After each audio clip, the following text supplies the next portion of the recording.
Hey guys, it's Danny, and today I want to chat about the difference between real physiological hunger in the body and emotional hunger.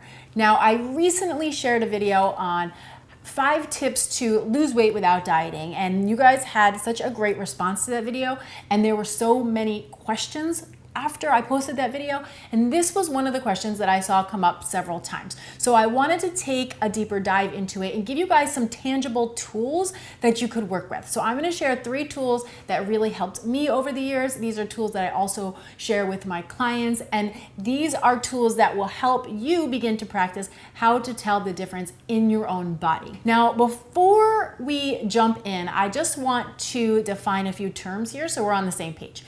Right? So we're gonna be talking about emotional hunger, which I am defining a little bit differently than emotional eating, right? So my definition of emotional eating is I am not hungry, I still want to eat, right? I have a feeling that is driving the desire to eat, and it's not because I'm actually physically hungry, right? Usually we emotionally eat as a way to numb out, distract, soothe, ease, etc., because it's a temporary fix that works temporarily, right? But that's not what I'm talking about today. What I'm going to be talking about today, it's a little more slight. It's for those times when you're kind of feeling like you are hungry and you're not sure if you're really hungry or if you're just feeling like eating. Do you guys know what I'm talking about here? So let's start with identifying the 2 types of hunger, right? So a real physiological hunger starts in the body and it travels to the brain. It is a sensation, just like having the sensation of hot or cold, right? You have a sensation in the body. It varies for everybody, but it signals the brain to say, hey, we're hungry. The body needs some fuel. Now, the feeling of hunger, right, like emotional hunger, starts in the mind and it travels down to the body. And what happens is we have a thought that triggers the phantom feeling of being hungry, right? So here's what that could look like. Maybe you've already eaten lunch and you're completely satisfied and you're not hungry, and you walk into a bakery and you see this beautiful pastry and you think to yourself, that looks so good. And then the next thing you know, you kind of feel hungry, right? So it's not really that your body is needing fuel and needing more energy. It's that you're having this thought about this delicious piece of whatever it is that's triggering a feeling of hunger in the body. For example, if you saw that very same pastry and your first thought was, wow, that looks so good, but I just ate lunch and I know if I eat that, I am going to feel horrible. I'm going to be so stuffed.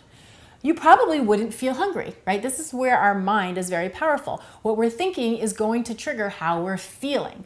So we want to learn to differentiate between real, true, we need some fuel, and we just kind of feel like eating a little something. Which, by the way, B is not such a bad thing. You just want to know what you're doing and make the choice, right? To me, this is all about being in control and not feeling like something is happening to us, but that we get to make the choice if we do or do not want it. So a few tools that will help you learn to differentiate. Number 1, if you kind of sort of think you're hungry but you're not really sure, chances are you are not.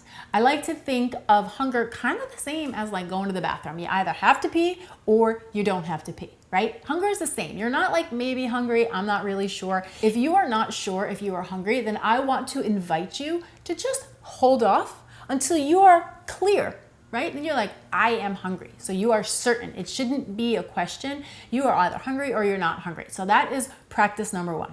Tool number 2, learn what hunger feels like inside of your body. Now, here's the deal. So many of us are so conditioned to eat according to the clock, to eat according to our schedule, to eat according to what the magazine is telling us or what the latest fad diet is telling us, that we are so out of touch with our natural signs for hunger. We literally don't know what it feels like. We are so busy being up in our minds about food that we disconnect from the body.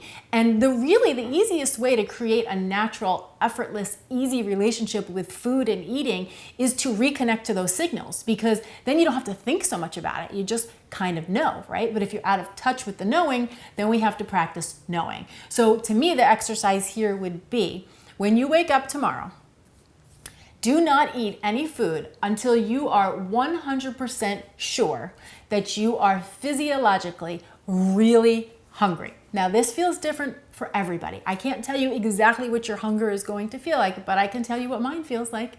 For me, it feels like a dip in energy, and it feels like a real emptiness in my stomach. It's definitely in the digestive area. And when I eat food, it's like it gives me a little boost, right? That's another great indicator. If you eat food and then it weighs you down, you probably either weren't hungry when you began to eat, or you ate more than your body needs, or maybe you're eating foods that don't agree with you. But the point is that food should be bringing you up to a point of energy. So learn to identify what your body feels like when it's hungry and how much food you need to feel re-energized. And like I just said, great tool for this is to just commit that you're not gonna eat any food until you are absolutely sure you are hungry. I have worked with clients before, guys, who literally go all the way to lunchtime or dinner time, or sometimes all the way to the next day before they actually feel hunger in their body, because they've been so conditioned to eat whether they're hungry or not, that it actually took some time to reconnect and feel that feeling. So I think that is a powerful tool, and I invite you to try it if this is something you're trying to learn for yourself. And my third and final tip tool for you guys today, and this might be more if you do have a good idea of what your hunger feels like, is to practice locating where the hunger is in your body. So I would say close your eyes the next time you feel like you want to eat and you think you're hungry but you're not really sure, and ask yourself, where is the hunger? I know for myself, when I am really truly physiologically hungry, like I said before, the hunger is down here. It's in my stomach, it's in my digestive area, it's low, it's in the body. It's in the body, right? When I'm more just like feeling hungry, it tends to be more in my mouth. It's like, I kind of feel like I want something in my mouth.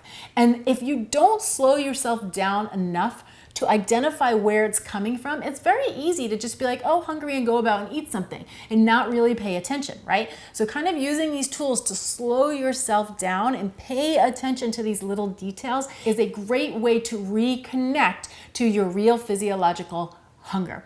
And as I mentioned earlier, I think one of the most powerful tools that we can have in our back pocket is to reconnect to the body and its natural signs for hunger, because this is part of what will make weight loss or just eating healthy very easy and very effortless, because you won't be up in your mind thinking about it all the time. You'll feel it and you'll know. And yes, at the beginning, it takes a little bit of attention because it's a new practice if we're out of touch with it. But once you practice it and once you know, you don't have to think about it. You'll feel the sensation, and then you'll do what you need to do. You'll eat some food and move on with your day. It doesn't have to be such a mental act. Because I know back in the day when I was really struggling with weight loss, I felt like I wasted so much energy. But I remember actually thinking, like, what do skinny people do with all this extra time and energy they must have? Because I spent so much time thinking about what I should eat, when I should eat, what was right, what was wrong. It was such a mental game, and honestly, it was exhausting. And I know that some of you are probably there right now. So I promise you, practicing these little tools, it's the little things on a daily basis that will make the big difference in the long run. So please, if you have any questions or follow-up thoughts to this video, leave them down in the comments below. I will do my best to answer as many as I can, and maybe your question will make it into the next Food for Thought. Thank you guys so much for watching. I'm Danny Spees. I will see you next time with some more Food for Thought.